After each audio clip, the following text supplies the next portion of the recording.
thank you, Jeremy, so much.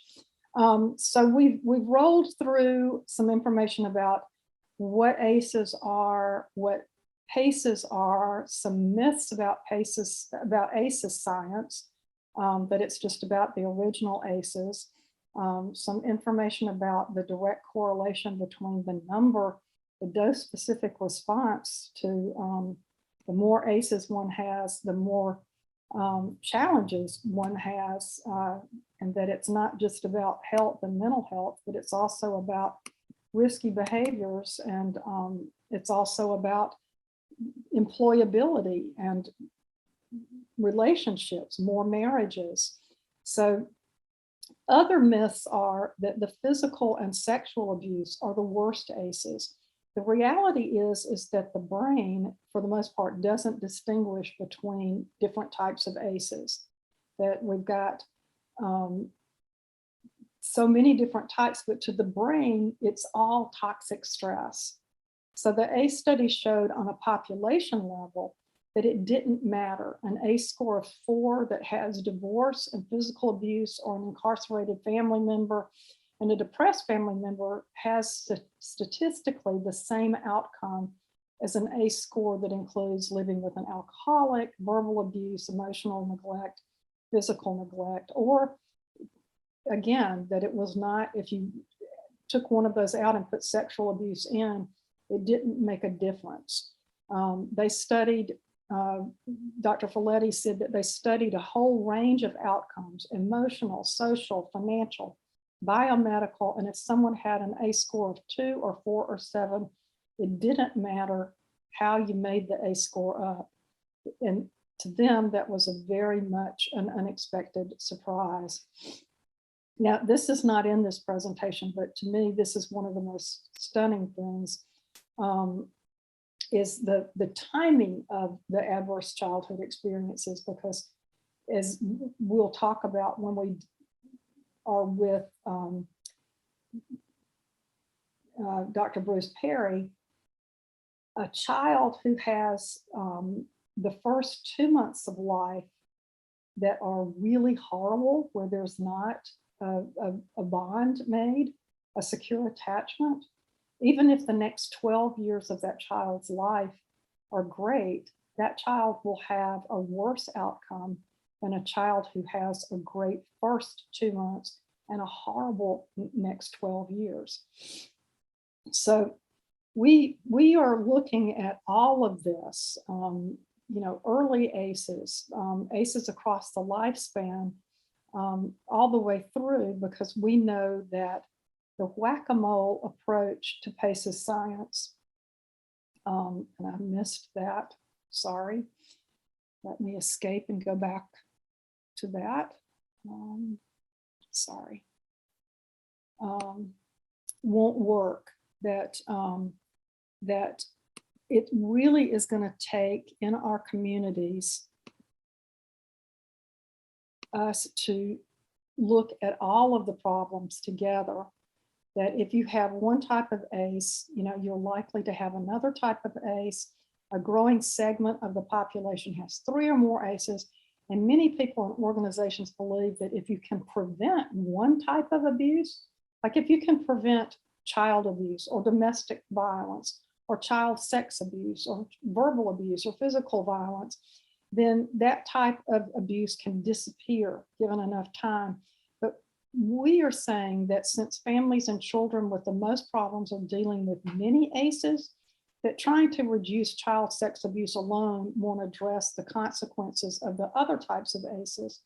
And that reducing one type in one child doesn't mean that the abuse won't appear when that child himself or herself becomes a parent and they inadvertently pass on the abuse.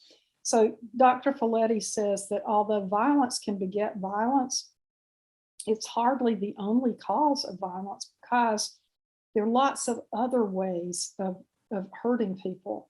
Humiliation, isolation, verbally provoking them, all of those have the potential for producing a violent response. And violence can also provoke nonviolent behavior that can be just as damaging as violence. Silent treatments, neglect, putting families in precarious situations by overspending. So we can't expect to eliminate physical abuse if we focus only on physical abuse, and we can't expect to eliminate domestic violence if we only focus on domestic violence. We have to focus on educating the hearts and the minds and the organizations and the systems and the communities about PACES science and implementing healing-centered policies and practices. So here's another really important misconception. You don't need to learn about PACES science if you're becoming trauma-informed. No. We know that organizations that skip over the ACE study and have just a little bit of brain science and go right into implementing trauma-informed practices won't be as successful as the ones that stay in the study of learning about PACES science and integrating the PACES science, because being PACES science informed really is the bedrock, the foundation of becoming trauma informed. You need both. The PACES science is the what and the why. The trauma informed is the how.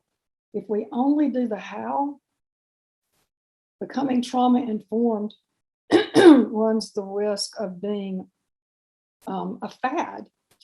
And especially if we're implementing trauma-informed practices without the PACES science, and there's only a little improvement.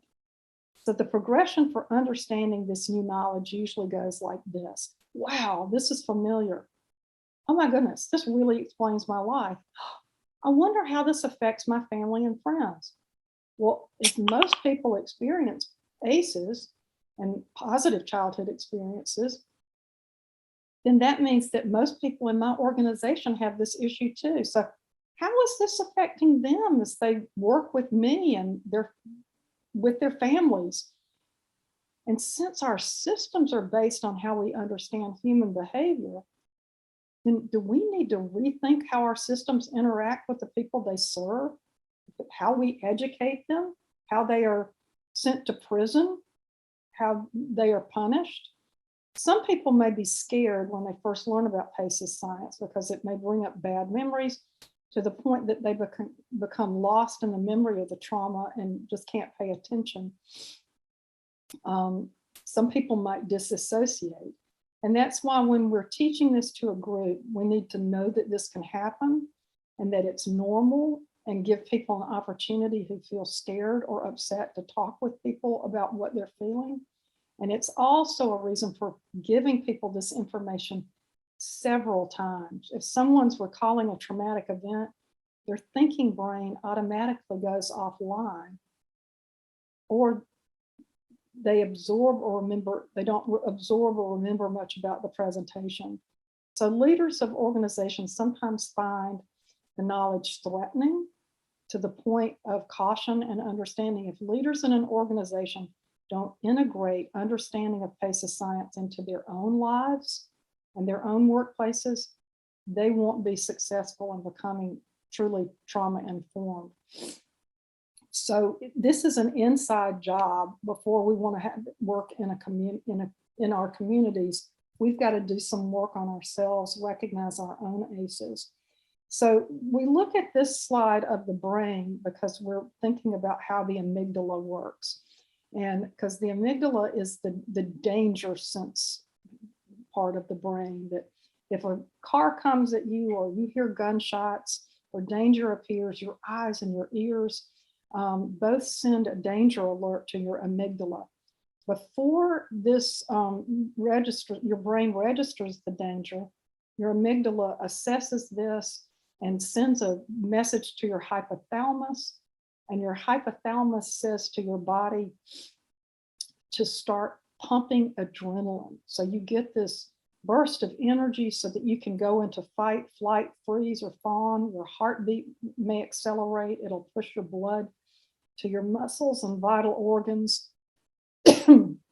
Your pulse and your blood pressure go up. You breathe faster. Just all these different biological changes happen in our bodies, just like they do in animals, because we're animals too. So our sight and our hearing and our senses become sharper. And then we get the epinephrine going that will trigger the release of blood sugar and fats from temporary storage sites to supply them to all parts of the body. So that's our sympathetic nervous system. So all these things are happening so quickly that we don't even know. And that's why we can jump out from in front of a car or run from a dog or a bear or whatever before we even think about what we're doing. After the initial surge and the danger has passed, the hypothalamus activates the second part of the stress response system to keep the gas pedal down, to tell the adrenal glands to release cortisol so the body can stay revved up. But after the danger is passed, the hypothalamus stops telling the adrenal glands to pump and to put the brakes on. And that's when our parasympathetic nervous system kicks in. But as Dr. Nadine Burke Harris would say, what if the bear comes home drunk every night and the stress is toxic and constant? And that's when it becomes damaging. So if we have moderate short-term stress, there's a little video here, but we're not going to watch it. If we have moderate short-lived stress, that can promote growth, like the stress of doing this presentation. When you give this presentation, the more we give it, the better we're going to feel about it. And in fact, we need some moderate stress to learn and grow, but toxic stress is the parent who gets drunk several times a week, comes home and beats up the spouse or the children. Or toxic stress is also the policies that we have in our nation that don't provide adequate wages or safe housing or good education or access to nutritional food. Or toxic stress also comes from the systems that traumatize already traumatized people, including minorities who constantly face a steady thrum of racism, or a pandemic, or poverty. When there's unrelenting stress caused by ACEs and not enough positive childhood experiences, such as support from adult caregiver and community, or systems and policies, this can damage, as I said, the structure and the function of a developing brain, with long-term consequences for learning, behavior, and both physical and mental health. So positive stress, tolerable stress, and toxic stress. So this image shows brain cells that are losing connections with each other. Essentially, trauma knocks the thinking part of the brain offline, puts the survival part of the brain in charge. This keeps the thinking part of the brain from developing as it should and making strong connections as it learns. So if someone is in constant stress, the strongest connections are being made in the part of the brain that reacts to stress, right? So children who experience trauma or aren't provided opportunities to develop attachments to healthy caregivers are gonna act out. They can't focus, they can't sit still, they may withdraw, they may disassociate, and no amount of reasoning will soothe their survival brain. Children get soothed by interacting with healthy caregivers until they feel safe. So when kids who are continually stressed get older, they cope by drinking and overeating and doing drugs and having inappropriate sex, or shopping, or gossiping, or driving cars too fast, or gambling. What's really important to understand is that to these people, what they are doing is a coping mechanism. What they are doing, those are their solutions. Nicotine reduces anxiety. Food soothes, drugs can be antidepressants. People who use them don't often regard them as problems. So telling someone how bad smoking is for them isn't likely to change their mind or their behavior. So thousands of research publications show that toxic stress during childhood can cause the body to stay in a red alert status, which puts too much wear and tear on the body. Too much adrenaline weakens the heart, can lead to type 2 diabetes. Too much cortisol can lead to arthritis.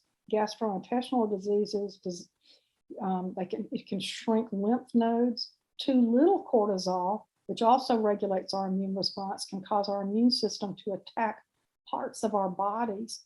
This can lead to lupus, multiple sclerosis, rheumatoid arthritis, and fibromyalgia. So many people think that the DNA provides a blueprint for your life, and that's true for lots of parts of us.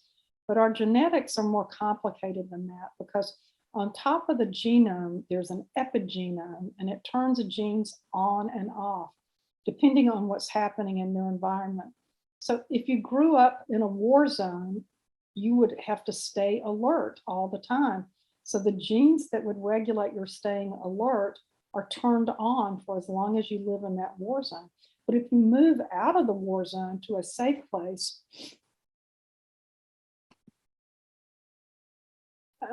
and you don't need to stay alert, some or many of the genes that regulate your staying alert get turned off. So changes in your epigenome can be handed down from generation to generation. This can result in generational trauma. And this can also result in, and I've studied this myself, is the likelihood that, for example, African-American women are more likely to suffer heart disease, kidney disease, high blood pressure, stroke, and heart attacks, because the historical trauma that they've experienced, including the racist policies in the healthcare system and schools and economic policies and banking systems and housing and law enforcement and on and on and on and on, has stressed people, and this stress gets handed down from generation to generation. So many people think that your DNA provides a blueprint for life. And that's true for lots of parts of you, but our genetics are more complicated than that, because the epigenome, as I said, that turns the genes on and off, can stick with us. So there's a lot of bad news about trauma hurting us, but the great news is that our brains are plastic, they're malleable. They want to heal and grow. Our bodies are designed to heal. And resilience research has identified many ways that individuals, families, and communities and systems can prevent childhood adversity, integrate positive childhood experiences, and stop further traumatizing already traumatized adults. That in communities, we can provide practices and policies that heal. And so these are some of the core protective factors developed by Strengthening Families framework: that parental resilience, social connection, concrete support in times of need, social and emotional competence, knowledge of parenting and child development. I actually believe we should be teaching childhood development in kindergarten and all the way through school. So this kind of leads us to why we say, why PACEs. So we know that if we can increase positive childhood experiences and positive adult experiences, then our people and our organizations, that the systems and communities get better. So resilience has long been included as one of the 5 parts of PACES science. But emerging research shows that positive and adverse childhood experiences are so intertwined in a way that is so profound that, that we really need to be focusing on how we can provide more positive childhood experiences. And I'm going to tell you that as a community builder, this one slide brings me almost as much joy as anything. Because if you look at the 7 positive childhood experiences: ability to talk to family about feelings, family stood by you during hard times, participated in community traditions, felt a sense of belonging in high school, felt supported by friends, had 2 adults who were not parents who took an interest in you, felt safe and protected by an adult in the home. Look at this. 4 of these positive childhood experiences happen in community. We can make this stuff happen for people in our communities. This is this beautiful research by Dr. Christina Bethel of Johns Hopkins, and where she measured that the more positive childhood experiences a person has, the better off they are. So a high ACE score doesn't mean that you're doomed. You may have enough positive childhood experiences to counter the effects, but a low ACE score does not mean that you're in the clear. So let's say you have 1 or 2 ACEs and only 1 positive childhood experience. Research shows that you may suffer worse effects than if you'd had several ACEs. But it turns out that there is a lot more to the ACEs and the PACEs. And that's why it's so important to integrate them, because the more positive childhood experiences a person has, the better their opportunity is to have a healthy life.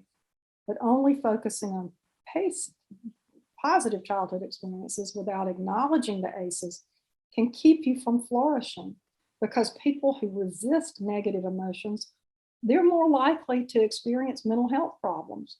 So the people who can accept their negative feelings and experiences show higher levels of well-being and mental health, especially if they've had a lot of positive childhood experiences. So this applies to individuals, but just think about it also applying to our nation and to our communities.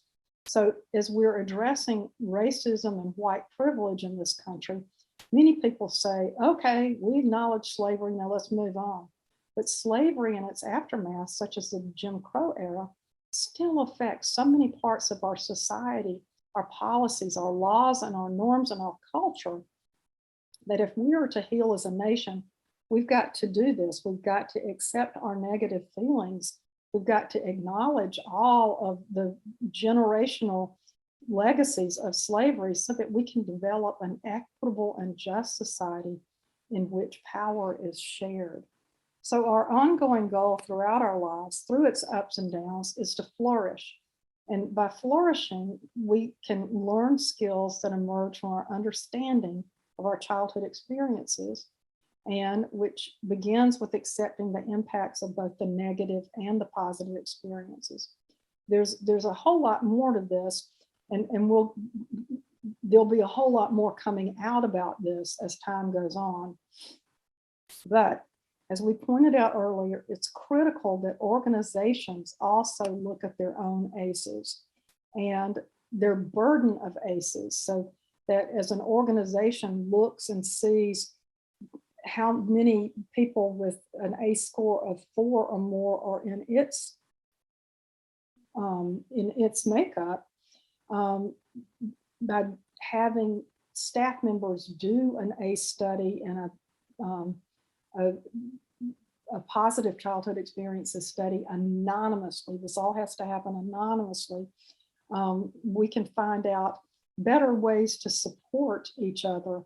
And because we know that people who are often in the caring sectors of professional life often have the highest ACE scores.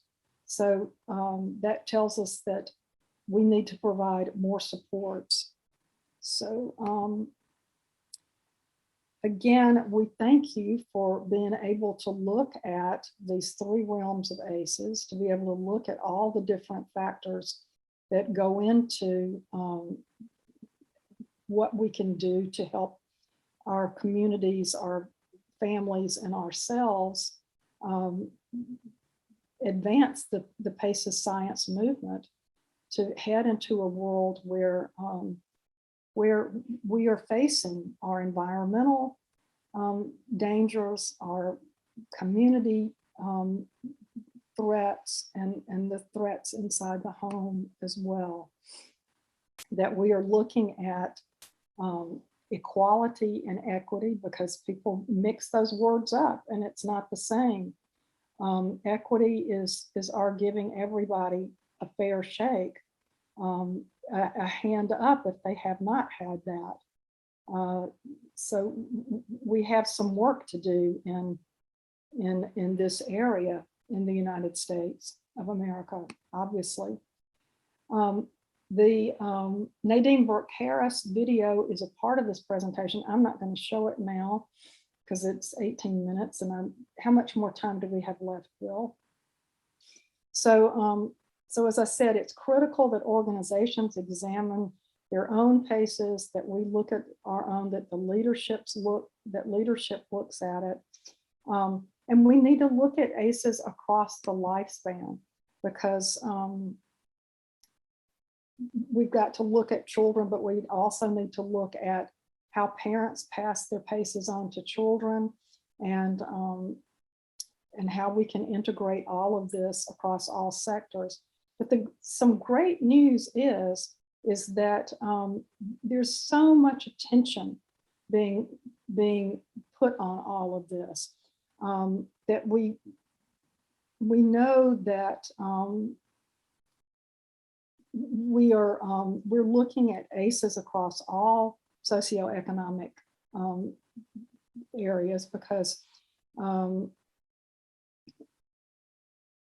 if we don't, it further exacerbates the us and them situation we're all in, and it's short-sighted. ACEs are everywhere and in all demographics. So yes, we need to address ACEs in poor people of color, because poor people of color are the demographic with the highest burden of ACEs. But everybody has been affected by the pandemic, and our hope is that perhaps there's more empathy for each other as the result of everyone having experienced this, because we've got to get to the point that people in power, which is mostly tall white men from middle class and upper middle class backgrounds, can realize their own ACEs, and that perhaps in doing so, we can get to greater equity and understanding, to understand that we need to create systems that address everyone's ACEs. Otherwise, we'll be playing the whack-a-mole here and the whack-a-mole there, and that people and organizations and communities and even some systems are starting to get this. And some great news is that, you know, the book, What Happened to You, as I said, we're going to be doing it as a book study. It spent 5 months on the New York Times bestseller list. So, you know, this is starting to get into people's vernacular, which is great. As of February 2022, Bessel van der Kolk's book, The Body Keeps the Score, was on the New York Times paperback top 10 bestseller list for 170 weeks. That's more than 3 years. In its week-long debut in 2021, 4 million people saw this Wisdom of Trauma documentary, and it went into 200 countries. Several states have launched PACES coalitions, including New Jersey, which introduced a statewide ACEs public awareness campaign in 2021. And California has launched its statewide ACEs campaign in 2019. So in 2019 and 2020, there were dozens of states that enacted nearly 60 laws and resolutions that specifically referenced adverse childhood experiences or trauma. And since the ACEs bill passed in Washington State in 2011, over 130 laws and resolutions have passed in 39 states and the District of Columbia, including 9 in 2021. Pioneers and early adopters have kept track and are making great progress. We're monitoring oh shoot, Carey, come on, you can say this, the surveillance, I can't remember the name of this right this minute, but we'll just skip this and come back to it. But there are plenty of resources here in this presentation. You can dive deeper into this, and we have a beautiful new reference center that we welcome you into, and we hope that if you don't have a PACES community in your community, you will think about starting one. We offer 16 hours of coursework on building community. It's all free. The websites are free. We were funded initially by the Robert Wood Johnson Foundation and the California Endowment, and that helped us make the free website the Peace and Justice Institute has sites like that available to now more than 400 geographic communities in the country, and about 30 interest-based behavioral risk factor surveillance survey. That's what I was trying to think of. A map that had all the different colors on it shows you which states have done the studies.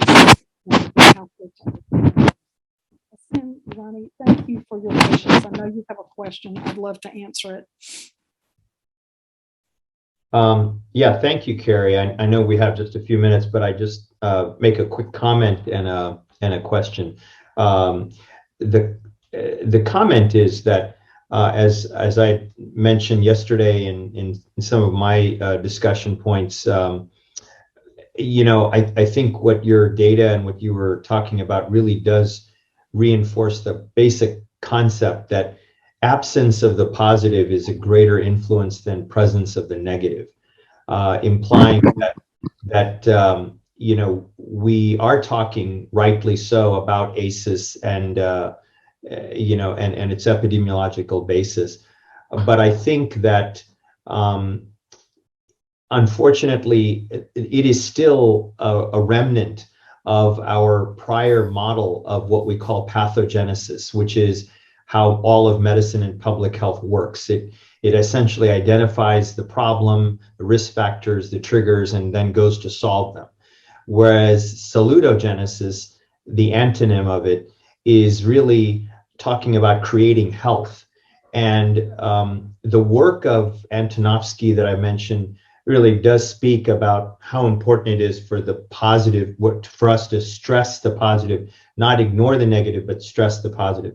That was my comment. The question is, and maybe if you can, if you've covered this, you know, I find it really interesting and important that the ACEs framework and PACEs framework is very much still linear in its thinking process, and it's very dichotomous. So there are 7 PACEs, or there's a discrete number of ACEs that have been identified, knowing that there are many.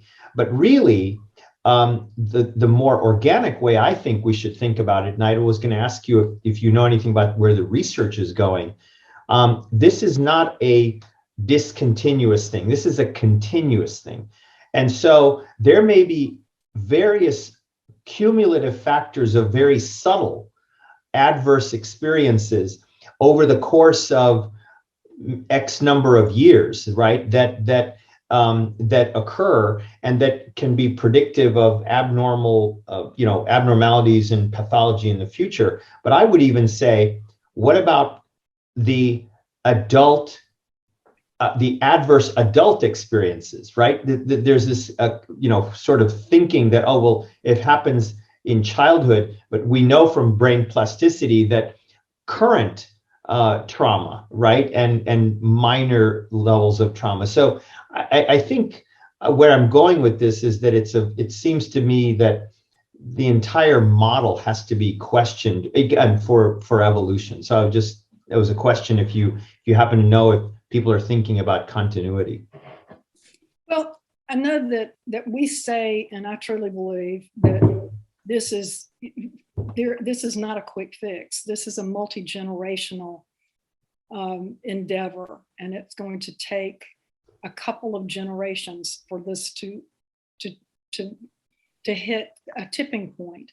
And that's why we are working so hard to get these compassionate, healing-centered communities going, because as many of you know, I mean, and this is such a basic, if mama ain't happy, ain't nobody happy. If the mother is experiencing adult toxic stress, the children are experiencing her toxic stress. We've got to look at ACEs across the lifespan. And as I've watched pictures of displaced people in Syria and coming across the border from Mexico, from El Salvador, from all through Central America, and then, seeing displaced people in Ukraine and watching the faces of the older people is heartbreaking. And I will never forget, early on working with Paces Connection, I got a call on Christmas Day from someone asking me if I could talk, and I'm not a mental health professional, but if I could talk to a person who was in her 70s who was experiencing flashbacks of childhood trauma. It makes me want to cry to think about this, but we know what an impact it has, but how, if we're never too old to have a safe, stable, nurturing environment, to help to create one for ourselves. And in fact, every program that I've worked on, and one that we've got going right now in North Carolina to help kids in foster care, to hopefully increase the health and well-being of children and families in foster care. I said, we've got to start with the caregivers. We love some of these programs, Resources for Resilience and the community resiliency model that helps people learn how to self-regulate, how to take 6 tools to calm down, because a dysregulated teacher can't teach, and a dysregulated child can't learn. But if we don't get the caregivers themselves, the Department of Social Services people themselves, learning about self-care and applying these to themselves, we've really not done our job. We've got to go to the teachers, we've got to go to the entire faculty, the entire staff at schools, and throughout all organizations all the time. And that's why we're really looking at it on the organizational level too, because y'all, if we can get this instilled across the workplace and schools and our communities of faith and in the kids' recreation departments, where people know it's not all right to yell at little kids, and it's not all right for parents to get all jacked up, where people are hearing this. I went to my doctor's office and the doctor said to me, hey, do you know about this iChill app? It's a free app that you can get on your phone that was created by the people who did the community resiliency model. So when we get the doctors enforcing this as well, all across all of it, that's when we're going to hit the tipping point. We've got to get into 5,000 communities, and we've got to get it across all sectors of organizations. So anyway, thank you. I know we've got to go, but I really appreciate y'all sticking with me. Appreciate the work you're doing in your communities. And Carey, we want to say thank you for that wonderful presentation. You have left us with a lot of takeaways. So we want to say and express again, thank you for the energy that you put into this presentation. Well, thank you. And the presentation is yours. The link is there. Take it out into your communities and let us know how it goes. Is the link in the chat? It is. It's in the chat, and please take it. It's not copyrighted. It is free. Use it at will. Sit your kids down and bore them to death with it if you want to. Thank you very much. And thank you. Okay. All right. Thank you all.